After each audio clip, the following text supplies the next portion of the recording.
Pria ini bernama Kapten Kellen, seorang veteran perang yang tinggal di penampungan kumuh. Demi merubah nasib, pagi itu ia pergi ke istana kerajaan. Di depan para pejabat, Kellen menyatakan ingin membangun sebuah koloni di wilayah yang masih kosong. Seorang anggota bilang udah tahu tanah di sana tandus dan membangun koloni itu butuh biaya besar. Lagian raja gak bakalan mau buang-buang duit untuk veteran rendahan seperti Kellen. Karena tekadnya kuat, demi mendapatkan gelar bangsawan, ia berani bertaruh dengan uang pensiunnya. Setelah berembuk, para pejabat pun menyepakati permintaan Kellen.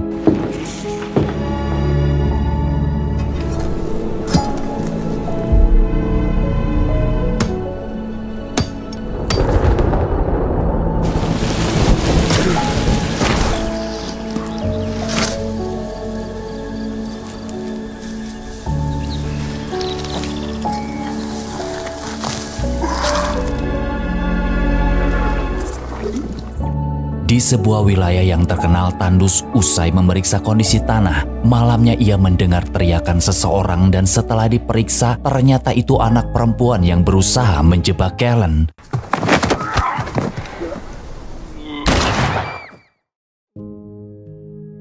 Besoknya di pasar ketika menemui Sheriff Trev dan Pastor Anton untuk dicarikan beberapa tenaga kerja.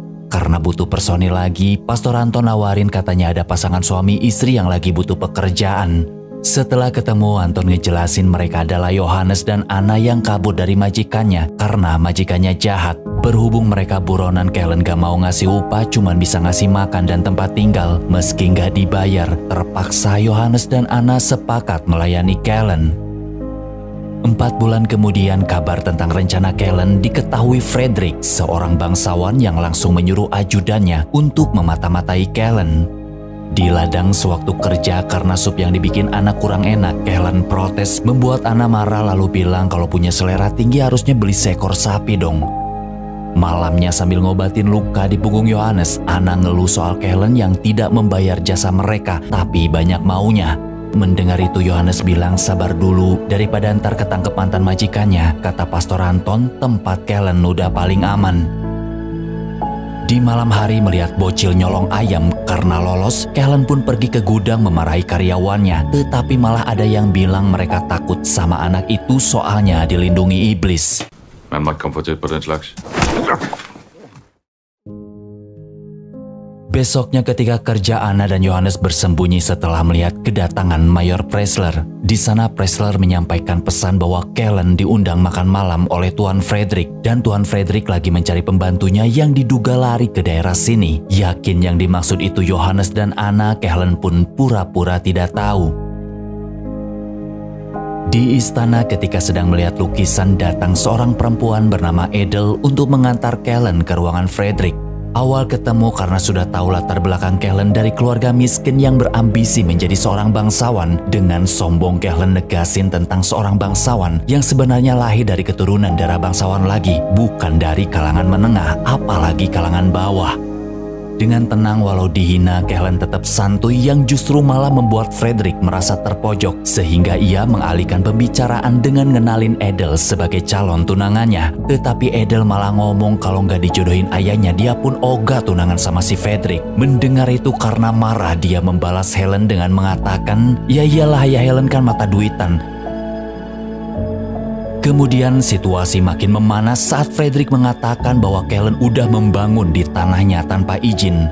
Karena gak punya bukti daripada ribut mendingan Kellen pergi. Sebelum pergi kalau gak mau urusannya panjang disuruh tanda tangan kontrak. Hitung-hitung ikut menanam saham asalkan jatah 50% wajib diserahkan kepada Frederick. Tak gentar Kellen nolak sambil bilang itu tanah raja bukan tanah nenek moyang lu.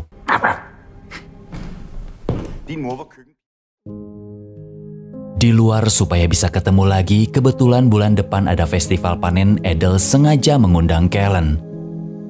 Sesampainya di rumah mengetahui dengan upah besar Frederick telah membawa karyawan Kellen bekerja di rumahnya. Kellen pun panik sebab harus segera menanam benih sebelum musim dingin tiba. Di sisi lain, merasa berhasil, Frederick kemudian mengirimkan pesan tentang tawaran kontraknya. Dikira akan tergiur namun Kellen memiliki ide menjebak si bocil Indian. Det var väl 35 då. Bocil itu bernama Anmai. Dia suka mencuri karena disuruh oleh kelompok Tether atau pengembara ilegal.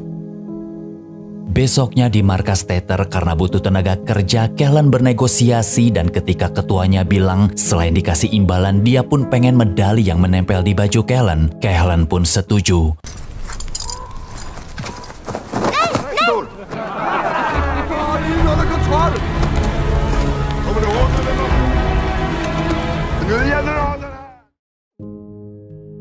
Malamnya, diam-diam Frederick mengutus Mayor Freisler untuk mengintai Kellen. 1 bulan kemudian bertepatan dengan festival panen, hari itu Johannes disuruh pergi ke kota untuk membeli pupuk. Kemudian sebelum menghadiri pesta, karena khawatir, Anna berpesan Kellen harus hati-hati dengan Frederick. Setibanya di pesta, sebelum masuk Frederick menyuruh Kellen mengganti rambut palsunya. Tak lama seorang pelayan mengantarkan Kellen menemui Edel. Di belakang rumah tanpa basa-basi Edel bercerita dia gak mau dijodohin dengan Frederick dan ingin menjadi istri Kellen. Mengingat Edel putra dari keluarga terpandang, karena gak mau nolak Kellen pun minta waktu sampai mendapatkan gelar bangsawannya. Setelah pertemuan itu di tengah-tengah acara pesta supaya para tamu terhibur, katanya ada kejutan yang ternyata Frederick berhasil menangkap Johannes untuk jadi bahan tontonan dengan cara disiram air panas.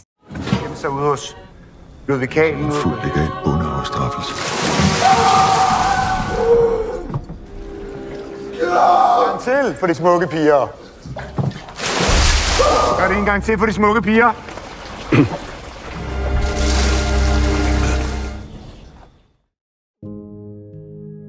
Tak mampu menolong, Kellen hanya diam dan setelah tewas ketika hendak membawa jasad Johannes pulang, Frederick menghadang Kellen karena ketahuan bekerja sama dengan para Tether. Katanya kalau nggak mau mereka celaka, pulangkan para Tether itu ke hutan.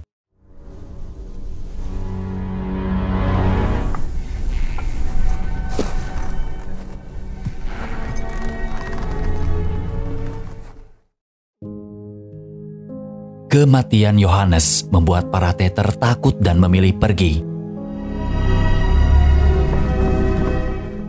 Besoknya merasa khawatir, Anton bilang sebentar lagi musim dingin dan bakalan gagal panen, ditambah uang pensiun Kellen sudah menipis. Namun Kellen yakin masih ada musim semi untuk menanam tanaman. Di rumah melihat Kellen pulang, Anna ngungkapin rahasia bahwa Johannes dibunuh karena faktor cemburu sebab Frederick mencintai Anna. Dan ketika hendak pergi tanpa memahami perasaannya, Kellen malah bilang kalau Anna pergi lantas siapa nanti yang masak dan beres-beres rumah.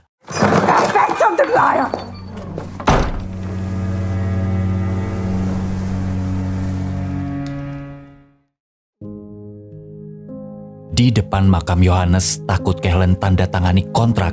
Anna pun balik lagi dan mengatakan jika sukses membangun koloni dapat menghancurkan reputasi Frederick, dia mau kerja lagi asal dibayar.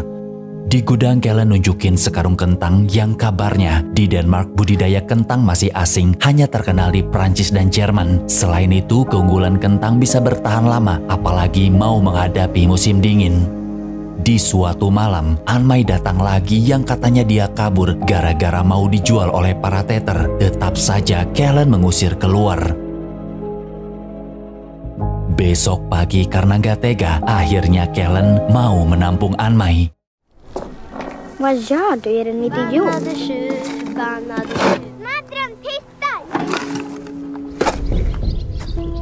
Good bigs. Beberapa bulan kemudian, musim dingin tiba. Anmai jatuh sakit dan ketika Anna nyaranin gimana kalau sebagian kentangnya dimasak, Kellen marah dan tidak boleh ada yang menyentuh kentang itu. Di istana, Bondo menyampaikan berita tentang rencana Kellen yang mau membudidayakan kentang. Katanya kalau Kellen sukses, dia akan menikahi Edel. Mendengar itu tak mau tinggal diam, Frederick datang menemui Kellen dengan membawa seember makanan sisa. Di dalam kereta sambil ngasih uang banyak, Frederick minta Kellen mencari tempat lain karena tanah itu milik keluarga Frederick. Setelah sepakat beberapa menit kemudian, saat menyantap makanan, Kellen berubah pikiran.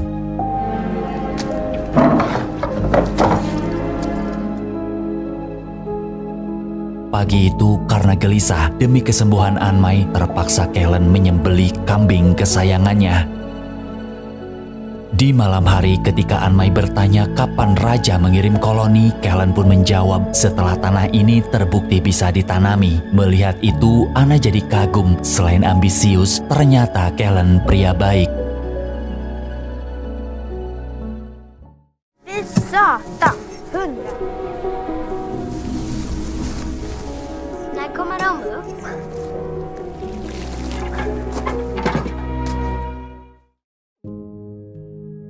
Usai benih ditanami dan yakin berhasil, malamnya terjadi fenomena embun beku. Det er ikke nok med tæpper. Tag lyngen. Esok pagi karena merasa gagal dari seberang, Anmai berteriak melihat benih yang berhasil tumbuh sempurna. Beberapa bulan kemudian di kantor negara setelah mengetahui Kellen berhasil membudidayakan kentang, raja akan mengirimkan koloni dan hadiah yang sepadan. Skål.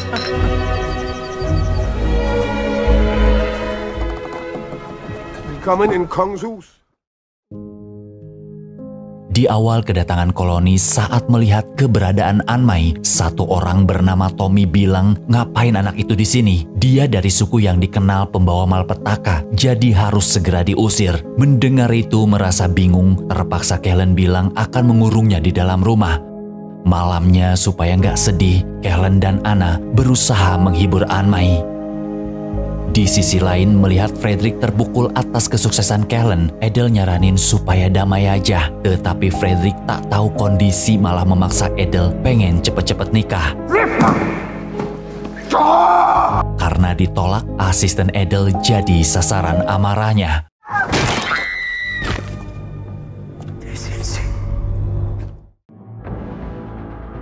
Suatu hari di balik jendela, Edel melihat 4 narapidana yang disewa Frederick untuk menyerang koloni Kellen.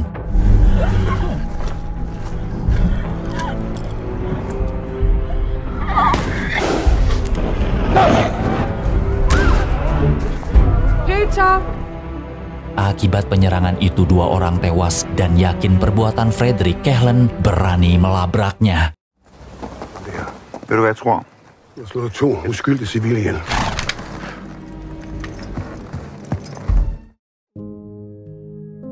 Esok hari usai acara pemakaman, Edel datang membuat Anna cemburu. Di sana dia ngasih tahu orang suruhan Frederick berada di villa yang tidak jauh dari kediaman Kellen.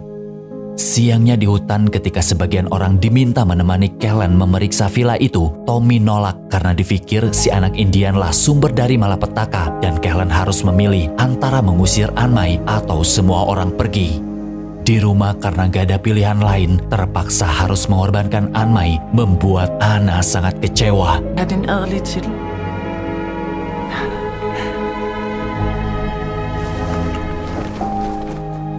Sebelum pergi di depan Kellen, Sheriff bilang gak usah khawatir, Anmai akan dibawa ke biara dan dirawat dengan baik.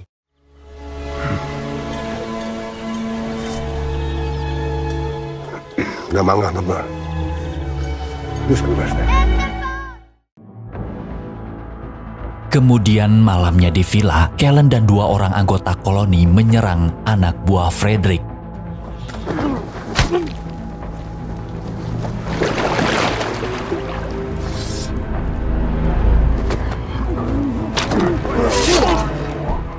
Sayangnya, Mayor Freisler lolos dan ketika melapor, Bondo ajudan Frederick bilang Mayor Freisler bisa menjadi saksi atas pembunuhan yang dilakukan Kellen. Pulang ke rumah, Anton ngasih tahu bahwa Anna ninggalin secari kertas yang berisi takkan kembali. Kemudian dalam perkumpulan di depan hakim, Freisler bilang ingin memenjarakan Kellen karena selain membunuh, dia pun sudah merebut tanah miliknya. Namun hakim malah ngetawain Frederick karena udah jelas itu tanah raja. Jadi kalaupun nanti Kellen dipenjara, maka asetnya harus dibagi rata. Merasa dihina, Freisler pergi namun Bondo menyepakati perjanjian itu. Di kantor negara setelah menerima surat penangkapan Kellen saat anggota menteri ingin menyelidiki kasus itu, ketua mereka nolak karena gak mau ambil pusing, jadi langsung ditandatangani.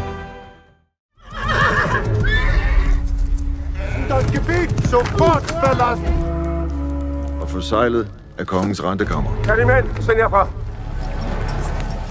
Di tengah penangkapan berniat ingin membela Kellen, nasib Anton malah berakhir tragis.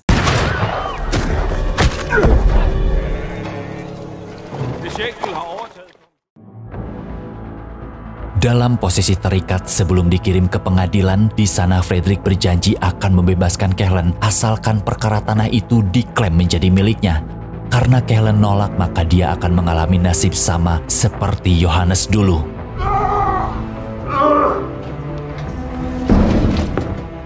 Di sisi lain, Anna pun menyamar menjadi pelayan dan saat hendak ngeracunin Fredrik, ketahuan Edel yang justru turut membantu melancarkan aksinya.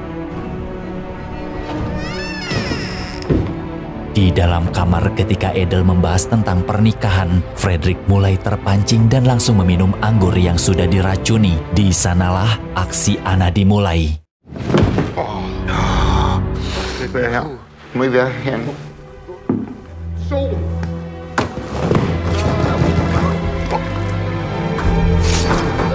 Fredrik pun akhirnya koad. Setelah tragedi itu, besoknya Sheriff membebaskan Kellen. Dia bilang Anna dipenjara karena menghabisi Fredrik, sedangkan Edel dideportasi ke Norwegia. Sekarang Kellen bisa pulang melanjutkan misinya lagi. Di biara yang katanya Anmai dirawat dengan baik, ternyata dia diperlakukan layaknya budak pekerja. Untungnya Kellen datang menjemput Anmai pulang. Som hon alltid har sagt. Beberapa tahun kemudian, Kellen rela mengubur mimpinya menjadi pemimpin koloni sebab orang-orang itu tidak akan mau menerima keberadaan Anmai dan memilih hidup berdua saja.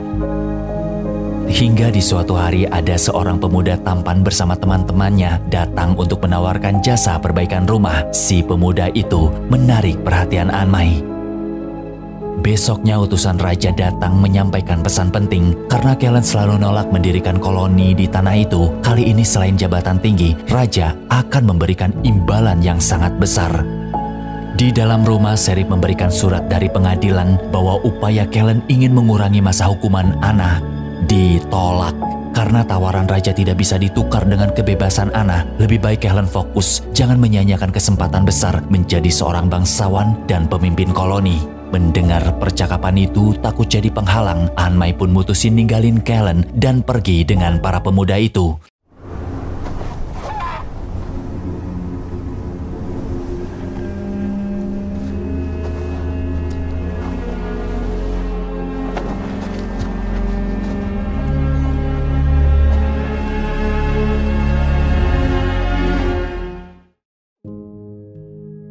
Hingga suatu hari karena dalam surat pengadilan tertera jadwal keberangkatan Anna ke penjara lain, dengan cara mensabotase, Kellen berhasil nyelamatin Anna.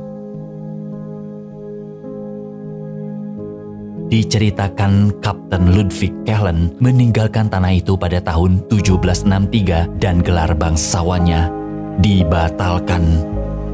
Semoga Anna dan Kellen bisa terus hidup bersama sampai maut memisahkan mereka.